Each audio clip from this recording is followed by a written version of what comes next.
पूरे देश में इस समन प्राणी को सबसे बेकार माना जाता था। जिस छात्र को यह मिल जाता उसका भविष्य लगभग खत्म समझा जाता था। लेकिन जिस दिन मैंने इसे बुलाया मैं खुशी से पागल हो गया, क्योंकि सिर्फ मैं जानता था कि यह छोटा काला कुत्ता एक दिन पूरी दुनिया को हिला देगा। वह दुनिया भर में ठुकराया गया एक समन प्राणी, समन बीस्ट था। लेकिन जैसे ही मैंने उसे बुलाया मैं खुशी से उसे गोद में उठाकर चूमने लगा। यह देखकर सहपाठी मेरा मजाक उड़ाने लगे और मुझे बेवकूफ कहने लगे। यहाँ तक कि मेरे क्लास टीचर, जिन्होंने मुझसे बहुत उम्मीदें लगा रखी थीं, गुस्से में खुद को कोसने लगे कि उन्होंने मुझे बेकार ही इतना समय दिया। लेकिन मैं सिर्फ मुस्कुराया। मैंने अपनी सारी जमा पूंजी बेच दी और पूरे 100 किलो मॉन्स्टर का दुबला मांस खरीद लिया, ताकि इस छोटे काले कुत्ते के अंदर छिपी हुई प्रतिभा को जागृत कर सकूं। मैंने उसके सिर पर हाथ फेरा। तभी मेरे दिमाग में अनुबंध की सूचना गूंजी। निष्ठा स्तर अनंत, कभी विश्वासघात नहीं करेगा। क्या आप जीवन संबंध लाइफ लिंक स्थापित करना चाहते हैं? मैंने बिना हिचकिचाए हाँ चुन लिया। अगले ही पल मेरी आत्मा जैसे फटने लगी। भयानक दर्द से मैं जमीन पर गिर पड़ा और चीखने लगा। आसपास के छात्र समझे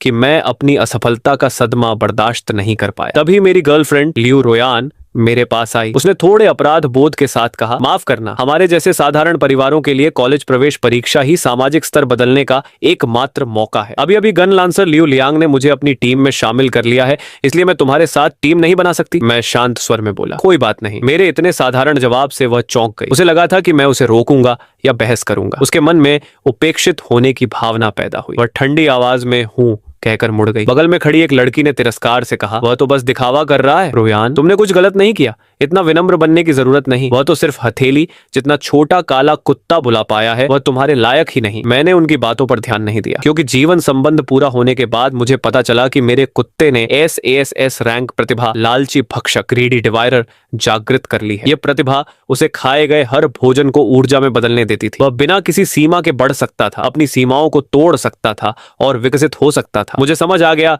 कि इतना दर्द व्यर्थ नहीं गया। पूरे देश में SSS रैंक प्रतिभा वाले लोग उंगलियों पर गिने जा सकते थे। हर नया SSS प्रतिभाशाली व्यक्ति सामने आते ही राष्ट्रीय स्तर पर सुरक्षा और संसाधन प्राप्त करता था। मैंने छोटे कुत्ते को उठाकर सामने किया। आज से तुम्हारा नाम हेमिंग होगा, अच्छे से काम करना पड़ेगा। हेमिंग ने खुशी से मेरी हथेली चाटी। मैंने उसे एक मांस का टुकड़ा दिया। कुछ ही सेकंड में उसने उसे साफ कर दिया। साधारण मांस खाया गया। विकास अंक +0.5 सूचना सुनते ही उसका शरीर थोड़ा बड़ा हो गया। उसकी सभी मूल विशेषताएं एक अंक बढ़ गई। और यह तो सिर्फ साधारण मांस था। अगर उसे भविष्य में और ज्यादा खाना मिला तो वह कितना शक्तिशाली बन सकता था। यह सोचकर मेरा दिल तेजी से धड़कने लगा। और उससे भी ज्यादा हैरानी की बात यह थी कि मेरी अपनी ताकत भी थोड़ी बढ़ गई थी। ऐसा लग रहा था कि समन प्राणी को मिलने वाली ऊर्जा का एक हिस्सा मुझे भी वापस मिल रहा है। इसके बाद मैंने लगभग 6000 युआन खर्च करके 100 किलो उत्परिवर्तित म्यूटेटेड मांस खरीदा। हेमिंग को बुलाते ही उसकी आंखें चमक उठी। उसके शरीर के अंदर से भोजन निगलने की तीव्र इच्छा उठी। वह पागलों की तरह मांस खाने लगा। असंख्य ऊर्जा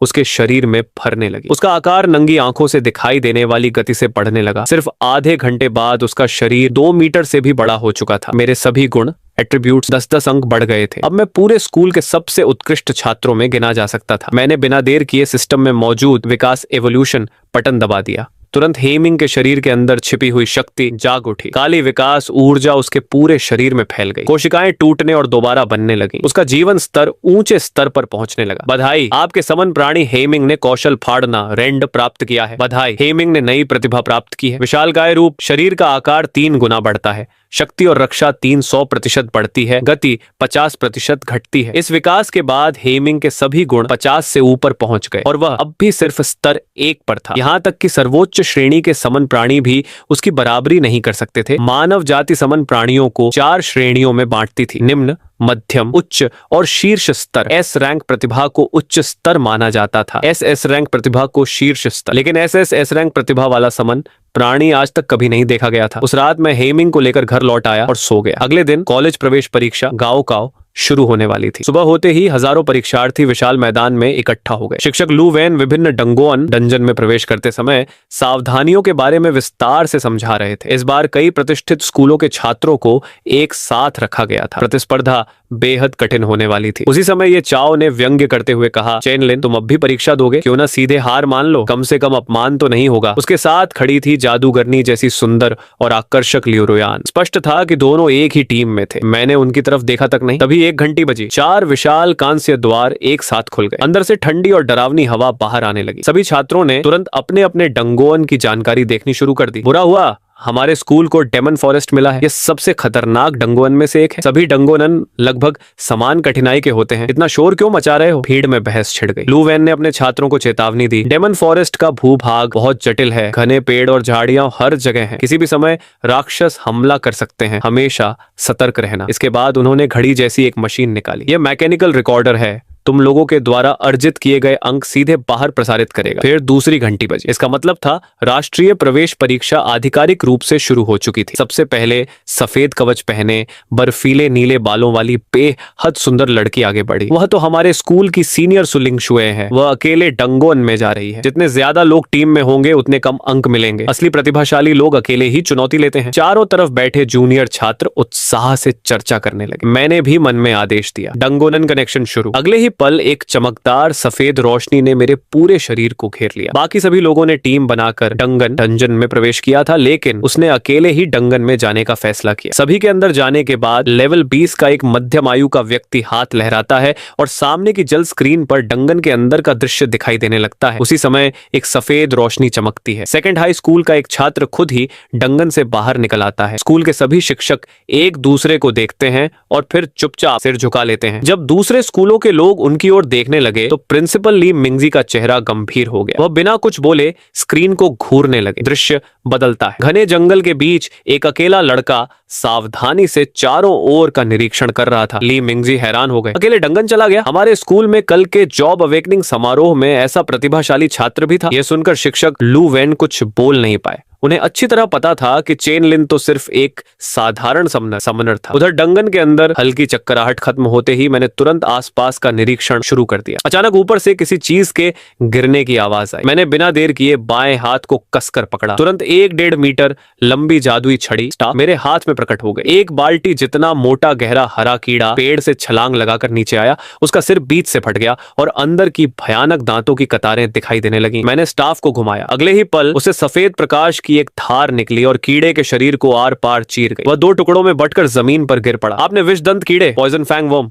को मार दिया। 5 अनुभव अंक प्राप्त हुए। उसी समय मेरी कलाई पर बंधे रिकॉर्डर में सूचना चमकी, अंक +15। बाहर बैठे सभी लोग स्तब्ध रह गए। क्या ये समनर नहीं है? लेकिन इसकी प्रतिक्रिया, गति और मूवमेंट तो किसी हाई एजिलिटी क्लास वाले योद्धा जैसी है। ये देखकर लू वेन भी दंग रह गए। हालांकि चेन लिन ने पहले भी प्रैक्टिकल क्लास में अच्छा प्रदर्शन किया था, लेकिन इतना डरावना कभी नहीं था। कीड़े को मारने के बाद मैं जंगल के अंदर की ओर बढ़ गया। तभी अजीब सी चीखें सुनाई दी। कई छोटे, बदसूरत और हरे रंग के जीव चारों ओर से निकल आए। मैंने उन्हें तुरंत पहचान लिया। गोब्लिन। पाठ्य पुस्तकों के अनुसार वे बेहद हिंसक होते हैं, तेजी से प्रजनन करते हैं और भोजन न मिलने पर एक दूसरे को भी खा जाते हैं। मैंने अनुमान लगाया कम से कम 50-60 गोब्लिन थे। अगर ये सब एक साथ टूट पड़े तो मेरे बचने की संभावना बहुत कम थी। मैंने मन ही मन पुकारा, हे मिंग। एक सफेद रोशनी चमकी। आसमान में भेड़िए की लंबी और गूंजती हुई हुआ सुनाई दी। हे मिंग की ठंडी सुनहरी आंखें गोब्लिनों पर टिक गईं। उसने दांत निकाले। अगले ही पल उसके चारों पैर जमीन पर जोर से पड़े। वह तोप के गोले की तरह आगे बढ़ा। सबसे आगे भाग रहे गोब्लिन का सिर तुरंत फट गया। उसका शरीर पीछे की ओर उड़ गया। दोनों ओर के गोब्लिन चिल्लाते हुए हथियार लेकर उस पर टूट पड़े। हड्डियों से बने हथियार उसकी पीठ पर लगे। कड़ाक, हथियार टूट गए। हे मिंग ने एक पंजा मारा। एक गोब्लिन का सिर तरबूज की तरह फट गया। उसने रक्षा की बिल्कुल परवाह नहीं की और कत्लेआम शुरू कर दिया। कम बुद्धि वाले गोब्लिन भी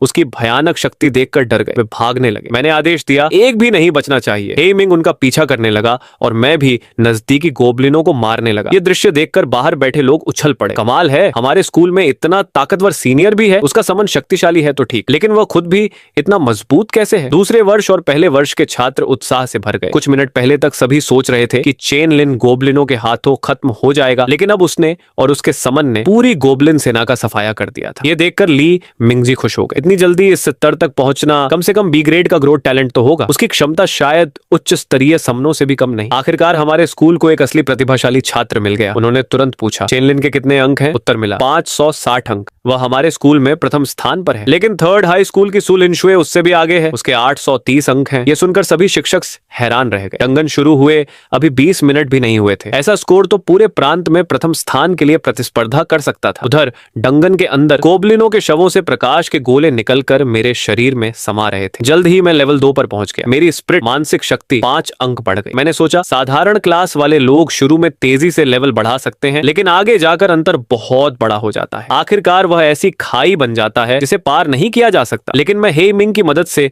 इस अंतर को भर सकता हूँ। हालांकि मेरे अंक पहले ही विश्वविद्यालय में प्रवेश के लिए पर्याप्त थे, लेकिन मेरा लक्ष्य इससे कहीं बड़ा था। इस समय हे मिंग गोबलिनों की लाशें चबा रहा था। मैंने कहा, चलो असली शिकार अब शुरू होता है। गोबलिन झुंड में रहने वाले जीव हैं। अगर यहाँ उनकी सेना मिली है तो आसपास उनका घोंसला भी जरूर होगा। करीब 10 मिनट तक आगे बढ़ने पर एक भी राक्षस नहीं मिला। इससे मेरा अनुमान और मजबूत हो गया। ये डंगन किसी गेम जैसा नहीं था, बल्कि एक वास्तविक दुनिया की तरह था, जहां सब कुछ प्राकृतिक नियमों के अनुसार चलता था। अचानक हड्डियों से बने कई भाले आसमान से मेरी ओर फेंके गए। चारों दिशाओं से गोबलिन निकल आए। वे चीखते हुए हथियार लहराकर मेरी ओर दौड़े, लेकिन मेरे चेहरे पर डर का नामो निशान नहीं था। मेरा स्टाफ तलवार में बदल गया। एक ही वार में एक गोबलिन का सिर धड़ से अलग हो गया। मैं पूरी एकाग्रता के साथ लड़ने लगा। हर कदम, हर बचाव और हर वार किसी न किसी गोबलिन की जान ले रहा था। उस समय मैं हवा में नाचती तितली जैसा लग रहा था, लेकिन मेरे पंख मौत की तरह थे। उसकी लड़ाई इतनी सुंदर और घातक थी कि बाहर बैठे लोग मंत्रमुग्ध होकर देखने लगे। स्कूल के शिक्षक और छात्र खुशी से भर गए। उसकी लड़ाई की शैली अद्भुत है। तलवारबाजी तो और भी खतरनाक है। हर वार सीधे गले पर लगता है, जरा भी चूक नहीं। अब कोई दूसरे प्रतियोगियों को नहीं देख रहा था। सबकी निगाहें सिर्फ चेन लिन पर थी। लू वेन का चेहरा अजीब हो गया। 3 साल में उन्होंने चेन लिन को कभी तलवार छूते तक नहीं देखा था। ये लड़का अपनी ताकत कितनी अच्छी तरह छिपा कर रखता था। तभी किसी शिक्षक ने घबराकर कहा, बुरा हो गया, लेवल 6 के 13 उग्र गोबलिन आ गए हैं। रुको, वहाँ फायर गोबलिन और आइस गोबलिन भी हैं। चेन लिन अकेला उनके पूरे अड्डे तक पहुंच गया है। अरे, वह अकेले ही गोबलिनों के घोंसले की तलाश में निकल पड़ा। ये बहुत बड़ा जोखिम था। सभी शिक्षकों के मन में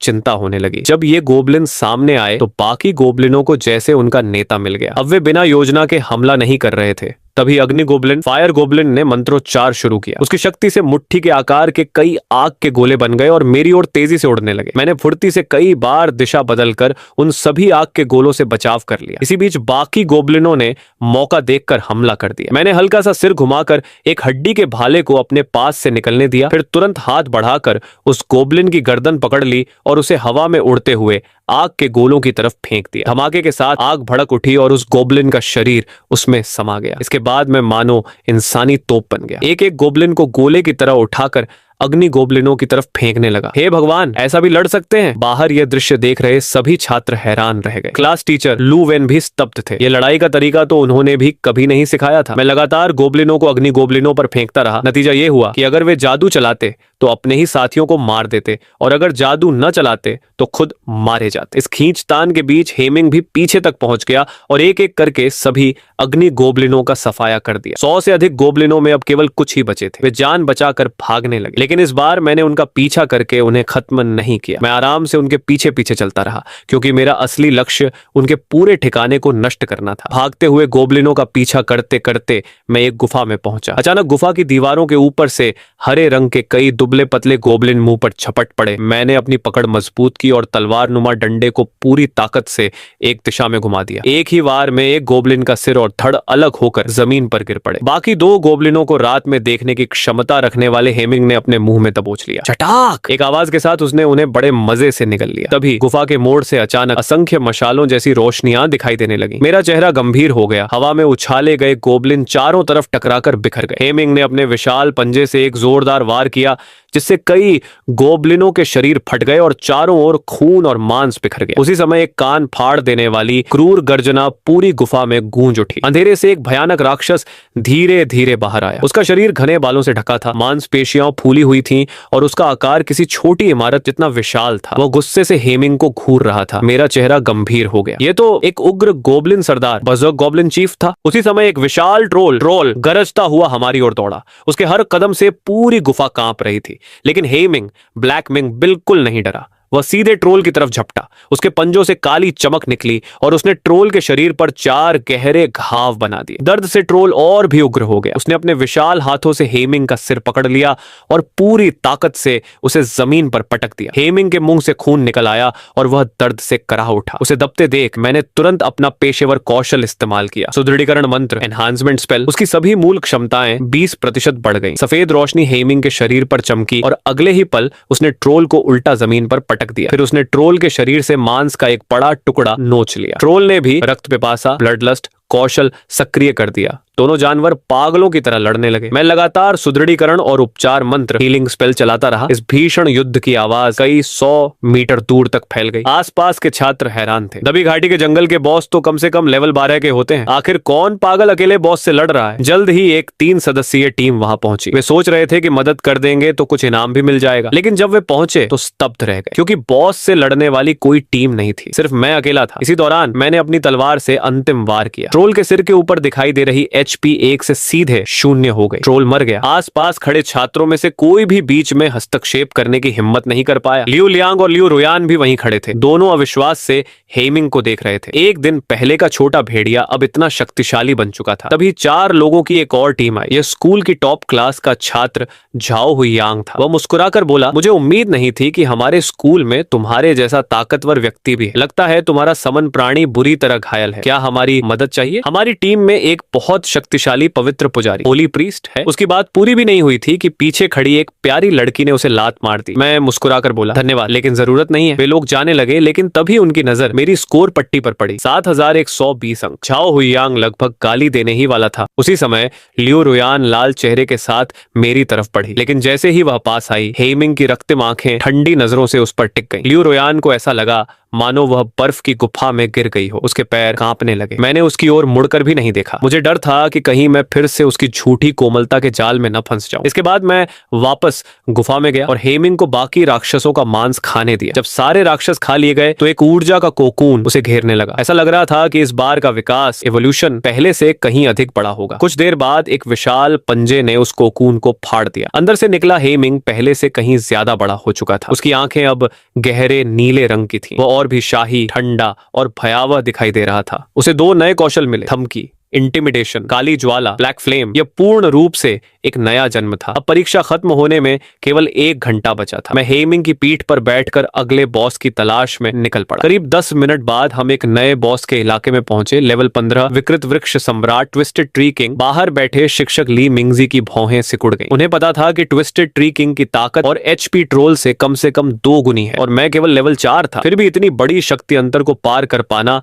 पूरे देश में दुर्लभ प्रतिभा माना जाता। जैसे ही मैंने दलदली जमीन पर कदम रखा, आसपास के पेड़ों की लाल आंखें खुल गईं। उनके विशाल तने फट गए और उनमें से डरावने मुंह निकल आए। अनगिनत शाखाएं मेरी ओर भाले की तरफ बढ़ी, लेकिन मैं बिल्कुल नहीं डरा। मैं आगे झपटा, तुरंत अपनी छड़ी में छिपी तलवार निकाली और एक ही पल में 5 वार कर दी। मेरी गति इतनी तेज थी कि तलवार की परछाइयां दिखाई देने लगी। सारी शाखाएं कटकर जमीन पर गिर गई। मैं तेजी से एक वृक्ष दानव के पास पहुंचा और उसकी खुली हुई कमजोरी पर तलवार घोंप दी। उसका जीवन तुरंत समाप्त हो गया। यह देखकर बाकी वृक्ष दानव उन्मत्त होकर मेरी ओर टूट पड़े। तभी हेमिंग ने क्रोध से दहाड़ लगाई। उसने एक वृक्ष दानव को पंजे से चीर डाला। फिर उसके शरीर से काली आग निकलकर पूरे शरीर पर फैल गई। आग ने वृक्ष दानवों को घेर लिया और तेजी से दूसरे दानवों तक फैलने लगी। वे दर्द से चीखने लगे, लेकिन चाहे जितना संघर्ष करें, कोई भी उस काली ज्वाला को बुझा नहीं पाया, क्योंकि वह केवल शरीर नहीं, उनकी जीवन शक्ति को भी जला रही थी। मैं भी यह देखकर हैरान रह गया। हेमिंग की काली ज्वाला इतनी भयानक होगी मैंने नहीं सोचा था। कुछ ही समय में सभी वृक्ष दानव राख बन गए। फिर सारी काली ज्वाला वापस हेमिंग के शरीर में लौट आई। इसका मतलब था कि अब उसे ऊर्जा पाने के लिए मांस खाने की जरूरत नहीं थी। वह सीधे ज्वाला के माध्यम से ऊर्जा अवशोषित कर सकता था। कुछ ही देर में मैं और हेमिंग दोनों एक स्तर ऊपर पहुंच गए। मेरा स्कोर बढ़कर सीधे 7120 हो गया, लेकिन तभी अचानक जमीन फट गई। सुनहरे रंग की मोटी जड़ें बिजली की गति से बाहर निकली और चारों तरफ हमला करने लगी। दूर से एक भयावह और क्रोधित गर्जना सुनाई दी। सैकड़ों वृक्ष दानव, ट्री स्पिरिट, 100 मीटर से भी ऊंचे विशाल वृक्ष राजा की रक्षा करते हुए धीरे धीरे आगे बढ़ रहे थे। मैं चुपचाप एक कदम पीछे हटा। भले ही मेरी सभी मूल विशेषताएं, एट्रीब्यूट्स 50 से ऊपर पहुंच चुकी थी, फिर भी अगर मैं सीधे लड़ने जाता तो शायद मारा जाता। अपनी ताकत की सीमा मुझे अच्छी तरह पता थी। मैंने कहा, हेमिंग जाओ और इन्हें खत्म कर दो। इतने ताकतवर दुश्मन तो समन प्राणियों के लिए ही बने हैं। हेमिंग की आंखों में क्रूर चमक उभरी। उसके पूरे शरीर पर काली आग भड़क उठी और वह अपने सबसे शक्तिशाली रूप में विकृत वृक्ष राजा ट्विस्टेड ट्री किंग की ओर झपट पड़ा। काली लपटें लालच से हर चीज को निगलने लगी। अनेक वृक्ष दानव दर्द से चीखने लगे। मौका देखकर मैं भी मैदान में उतर गया और दुश्मनों को खत्म करने लगा। अपने साथियों को मरते देखकर वृक्ष राजा ने लंबी गर्जना की। अनगिनत सुनहरी बेलें हेमिंग पर टूट पड़ी, लेकिन हेमिंग ने उनकी परवाह ही नहीं की। वह सीधे वृक्ष राजा के मुख्य शरीर की ओर दौड़ता रहा। उसके पंजों से काली रोशनी निकली और एक भयंकर वार ने वृक्ष राजा की मोटी छाल को चीर डाला। वृक्ष राजा दर्द से चीख उठा। चारों दिशाओं से बेलें हेमिंग को भेदने लगीं, लेकिन वह अपनी मजबूत देह के भरोसे चोट के बदले चोट करता रहा। धीरे धीरे काली आग वृक्ष राजा के पूरे शरीर पर फैलने लगी। वृक्ष राजा की आंखों में भय भर गया। उसे महसूस हो रहा था कि उसका जीवन धीरे धीरे निगला जा रहा है। डर के मारे वह भागने लगा, लेकिन हेमिंग ने एक और गर्जना की। अचानक काली आग जंजीरों में बदल गई और वृक्ष राजा को जकड़ लिया। इसके बाद हेमिंग के हमले और भी उग्र हो गए। उसी समय मदद के लिए पहुंचे चाओ हुइयांग और उसके 3 साथी यह दृश्य देखकर स्तब्ध रह गए। लेवल 15 का सेकंड स्टेज ट्विस्टेड ट्री की, और उसे इतनी बुरी तरह दबाया जा रहा है। मैं भी उन्हें देखकर थोड़ा हैरान हुआ। तभी एक विशाल वस्तु के गिरने की आवाज गूंजी। वृक्ष राजा मारा जा चुका था। मेरे शरीर पर सफेद प्रकाश चमका। मैं लेवल 8 पर पहुंच गया। साथ ही रिकॉर्डर में मेरे अंक 3000 बढ़ गए। बाकी बचे वृक्ष दानवों को मैंने झाओ हुइयांग और उसके साथियों के लिए छोड़ दिया। मियाओ शान शान ने आश्चर्य से कहा, अंक कमाना इतना आसान भी हो सकता है? सिर्फ 10 मिनट में ही उनके अंक शीर्ष विश्वविद्यालयों की न्यूनतम प्रवेश सीमा तक पहुंच चुके थे। झाओ हुइयांग ने सिर हिलाया। असल वजह हेमिंग है। उसकी मौजूदगी से ये सारे दानव डर गए हैं। हम इन्हें चाहे जैसे मारें, कोई भी पलटकर हमला करने की हिम्मत नहीं कर रहा। इस समय सारी काली आग वापस हेमिंग के शरीर में समा गई। उसका सामान्य आकार अब बढ़कर 7 मीटर हो चुका था। मेरी सभी मूल विशेषताएं भी 70 अंक से ऊपर पहुंच गई। मेरा स्तर सीधे लेवल 10 हो गया। अब मैं पहला जॉब ट्रांसफर फर्स्ट अवेकनिंग कर सकता था। मैंने मन ही मन सोचा, इस बार की कॉलेज प्रवेश परीक्षा यहीं समाप्त होती है। तभी डंगोनन ने जबरन सभी प्रतिभागियों को बाहर भेजना शुरू कर दिया। सफेद रोशनी में घिरे छात्र एक एक कर विशाल चौक में लौट आए। चारों ओर जयकारे गूंजने लगे। 7 मीटर ऊंचा हेमिंग मेरे बगल में शांत बैठा था। मैं सचमुच प्रथम स्थान हासिल कर चुका था। शिक्षक और प्रिंसिपल उत्साह से लाल पड़ गए थे। अविश्वसनीय, 3 प्रतिभाएं और खुद भी इतना शक्तिशाली। एक समनर होकर इतने राक्षसों का शिकार करना, इतिहास में ऐसा कभी नहीं हुआ। इसके बाद प्रांतीय रैंकिंग भी जारी हुई। जैसा कि सभी को उम्मीद थी, मैं पूरे प्रांत में प्रथम स्थान पर था। हेमिंग सचमुच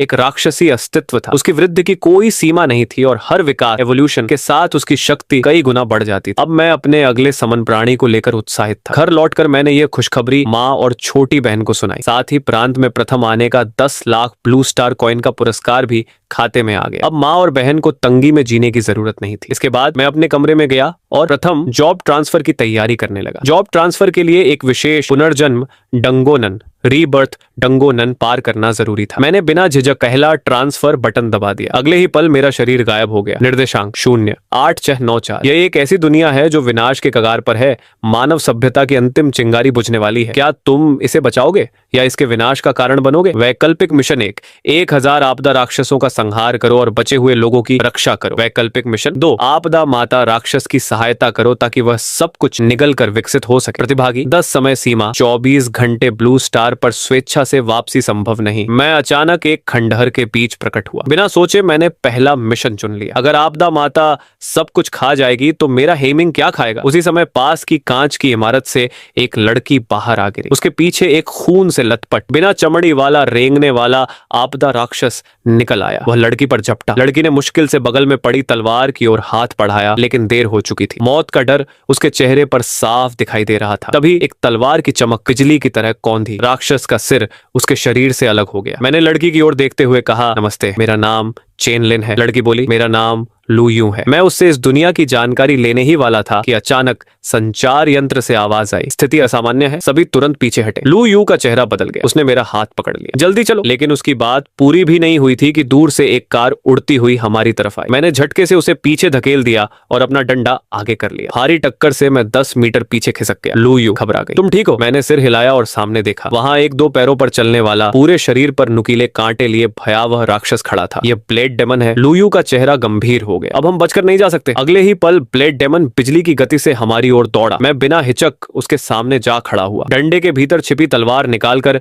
मैंने उसके धारदार हाथ को रोका। धातु टकराने की तेज आवाज गूंज उठी। ब्लेड डेमन दहाड़ा और दूसरा हाथ मेरे सिर की ओर घुमाया। मैंने उसे पीछे धकेल दिया और चिल्लाया, लू यू, अपनी तलवार मुझे दो। उसने बिना सवाल किए तलवार मेरी ओर फेंक दी। अब मेरे एक हाथ में तलवार और दूसरे में ब्लेड था। मैंने युद्ध की मुद्रा बनाते हुए कहा, आओ अब फिर से कोशिश करो। उकसावे से क्रोधित होकर ब्लेड डेमन फिर झपटा। उसकी दोनों भुजाएं लगातार वार कर रही थी। मैं भी बिना डरे दोनों हथियारों से उसका सामना करने लगा। कुछ ही सेकंड में दर्जनों बार टकराव हुआ। दोनों की गति इतनी तेज थी कि सिर्फ धुंधली परछाइयां दिखाई दे रही थी। हजारों वारों के आदान प्रदान के बाद आखिर मुझे उसकी एक कमजोरी दिखाई दी। हिंदी अनुवाद। हजारों बार की भिड़ंत के बाद आखिरकार मुझे उसके बचाव में एक कमजोरी दिखाई दी। मैंने हल्का सा सिर झुकाकर उसके जानलेवा वार से खुद को बचा लिया। उसी क्षण मेरे बाएं हाथ की लंबी तलवार ऊपर की ओर लपकी और उसकी तलवार पकड़े हुई बाह को चीर डाला। उसे संभलने का मौका दिए बिना मैंने तुरंत अपनी तलवार उसके सीने की ओर घोंप दी। तेज धार उसकी कठोर चमड़ी को भेदती हुई आर पार निकल गई। लू यू अपनी अब भी दर्द कर रही बाह को सहलाते हुए मेरे पास आया और पूछा, तुम यहाँ के रहने वाले नहीं हो, है ना? मैंने न तो हाँ कहा और न ही ना, बस हल्की मुस्कान के साथ बोला, क्या तुम मुझे इस दुनिया के बारे में थोड़ा बता सकते हो? लू यू का चेहरा अचानक गंभीर हो गया। ये सब नियची, अशुभ या विनाशकारी ऊर्जा की वजह से हुआ है। पूरे 1 महीने तक ये ऊर्जा लगातार फैलती रही। ज्यादा से ज्यादा लोग इसकी यातना सह नहीं पाए। वे पागल हो गए और अंत में केवल हत्या और विनाश करने वाले राक्षसों में बदल गए। अब तो नियची में और भी बदलाव आ गया है। केवल इंसान ही नहीं बल्कि जानवर, पेड़ पौधे, यहाँ तक कि पहाड़ और नदियां भी विकृत होकर बदलने लगे हैं। मानव जाति को अब समझ नहीं आ रहा कि इस दुनिया में कैसे जिया जाए। ये सुनकर मुझे इस दुनिया के बारे में काफी कुछ समझ में आ गया। उसी समय सड़क के मोड़ पर 10 से अधिक लोग दिखाई दिए। उनके चेहरों पर घबराहट साफ झलक रही थी। शाओ यू, तुम अभी तक यहीं हो, जल्दी भागो। सबसे आगे खड़ी लंबी महिला ने जोर से चिल्लाया। उसके बोलते ही धरती कांपने लगी, मानो कोई विशाल बाढ़ तेजी से हमारी ओर बढ़ रही हो। आसमान में लाल धुंध जमा होने लगी और चारों तरफ से भयावह दहाड़ें सुनाई देने लगी। ऊंची इमारतों पर अनगिनत आपदा राक्षस, डिजास्टर बीस्ट्स दिखाई दी। उनकी खून की प्यासी आंखें हम सभी पर टिकी थी। लाल धुंध ने एक विशाल दीवार का रूप ले लिया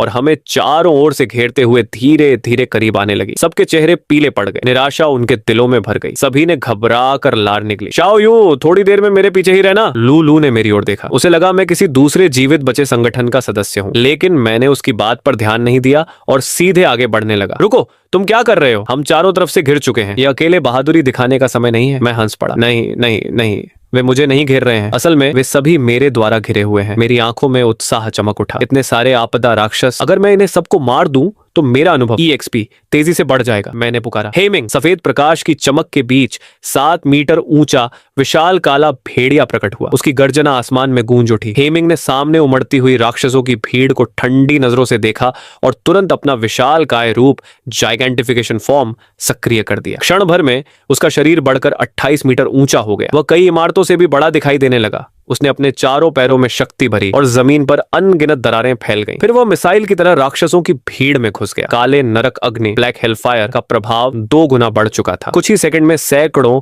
लेवल 40 उत्परिवर्तित राक्षस राख बन गए। यहाँ तक कि उनके जीवन क्रिस्टल भी आग में भस्म हो गए। मूर्ख इंसान, इसे मार डालो। 3 विशाल राक्षस गरजते हुए उसकी ओर दौड़े। तभी अचानक पूरा आसमान अंधकारमय हो गया। हल्की चांदनी धरती पर उतरी और उसके साथ ऐसी ठंडी आभा फैली कि सभी राक्षस कांपने लगे। आकाश में डायना प्रकट हुई। उसका चेहरा शांत, ठंडा और भावहीन था। उसकी पीठ के पीछे पूर्णिमा का विशाल चंद्रमा तैर रहा था। उसके चारों ओर 9 गहरे लाल ऊर्जा से भरे विनाश चक्र, डिस्ट्रक्शन ब्लेड्स घूम रहे थे। अचानक वे सभी भूत अग्नि दैत्य, गोस्ट फ्लेम बीस्ट की ओर टूट पड़े। राक्षस ने अपनी पूरी शक्ति झोंक दी और उसकी त्वचा पर रहस्यमय निशान उभर आए, लेकिन विनाश चक्रों ने उसकी रक्षा को आसानी से चीर दिया। दर्जनों मीटर गहरे घाव उसके शरीर पर बन गए। भयंकर दर्द से वह चीख उठा। उसने अपने पंजे से हमला किया, लेकिन डायना के चक्र फुर्ती से बच निकले। उसके मानसिक नियंत्रण में वे चक्र ऊपर की ओर घूमे और राक्षस के शरीर पर 100 मीटर लंबा घाव बना दिया। डायना के उसे रोक लेने के बाद हेमिंग भी पीछे नहीं रहा। वह तुरंत बाकी 2 विशाल दैत्यों की ओर झपटा। जो भी उत्परिवर्तित राक्षस रास्ते में आया उसका शरीर टुकड़ों में बिखर गया। विशाल दैत्य हाथी ने क्रोध से दहाड़ते हुए अपनी लाल शल्कों से ढकी सूंड हेमिंग पर दे मारी, लेकिन हेमिंग के काले नरक अग्नि से ढके पंजे ने पलटवार किया। एक ही वार में हाथी की शल्कें फट गईं और उसकी हड्डियों तक दिखाई देने लगी। उसी समय विशाल कणखजूरा दैत्य पीछे से हमला करने आया, लेकिन हेमिंग की प्रतिक्रिया बिजली जैसी तेज थी। उसने एक ही पंजे से उसे दूर उड़ा दिया, फिर उसके सिर को अपने जबड़ों में दबोच लिया। कठोर कवच टूट गया। दांत मांस के भीतर गहरे ढंस गए। बैंगनी जहरीला खून चारों ओर फूट पड़ा। दर्द से दैत्य दैत्य बुरी तरह चीख उठा और अपने शरीर से हेमिंग को जकड़ लिया, लेकिन उसके शरीर के चारों ओर सुनहरी रक्षा परत चमक रही थी। कोई भी हमला उसे नुकसान नहीं पहुंचा पा रहा था। हेमिंग ने दैत्य को उठाकर दूर फेंक दिया। वह पूरी की पूरी पर्वत चोटी से टकराया और पहाड़ टूटकर बिखर गया। अगले ही पल हेमिंग वहां पहुंच गया। उसने पत्थरों को चकनाचूर कर दिया और दैत्य के सिर को जमीन में दबाकर पागलों की तरह उसे नोचने लगा। उधर आसमान में सैकड़ों उड़ने वाले राक्षस डायना पर टूट पड़े, लेकिन उसका चेहरा जरा भी नहीं बदला। हेमिंग ने भयंकर गर्जना की। चारों विशाल दैत्य लगातार लड़ते रहे। हजारों मीटर तक धरती फट गई। आकाश में विस्फोटों और गर्जनाओं की आवाजें गूंजती रहीं। डरे हुए राक्षस हर दिशा में भागने लगे। कमांड सेंटर में सन्नाटा छा गया। काओ यू की आंखें फटी रह गईं। हे भगवान, यह भेड़िया इतना ताकतवर कैसे हो सकता है? सिर्फ लेवल 20 पर होकर भी यह 3 विशाल दैत्यों से बराबरी की लड़ाई लड़ रहा है। लेवल का अंतर पूरे 46 स्तर का है। सभी अधिकारी अविश्वास से स्क्रीन को घूरते रह गए।